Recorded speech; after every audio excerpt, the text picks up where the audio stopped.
crippled woman healed on the Sabbath for more than 3 years. Jesus has been trying to cultivate faith among the Jews, yet relatively few have become disciples and can be considered fruitage of his labors.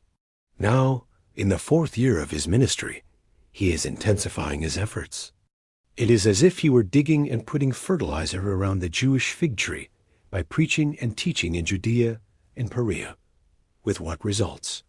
Only a small number of Jews respond. As a whole, the nation refuses to repent and is now in line for destruction. That lack of response on the part of most once again comes to the fore shortly afterward on a Sabbath. Jesus is teaching in a synagogue. He sees a woman who, because a demon is afflicting her, has been bent double for 18 years. Showing compassion, Jesus tells her, "Woman, you are released from your weakness." Jesus lays his hands on her, and instantly she straightens up and starts to glorify God. That Ange, the presiding officer of the synagogue, who says, "There are 6 days on which work ought to be done.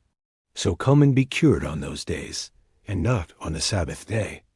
That officer is not denying that Jesus has the power to heal. Rather, he is condemning the people for coming to be healed on the Sabbath. Jesus responds with clear logic. "Hypocrites, does not each one of you on the Sabbath untie his bull or his donkey from the stall and lead it away to give it something to drink? Should not this woman, who is a daughter of Abraham, and whom Satan held bound for 18 years, be released from this bondage on the Sabbath day?" The opposers feel shame, but the crowds rejoice over the glorious things they are seeing Jesus do. Then Jesus repeats here in Judea 2 prophetic illustrations regarding the kingdom, which he had related earlier from a boat on the Sea of Galilee. What 2 tragedies does Jesus use to provide a warning, and what is the warning?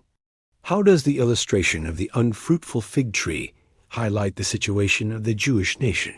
Over what is the presiding officer of the synagogue critical, and how does Jesus expose the man's hypocrisy?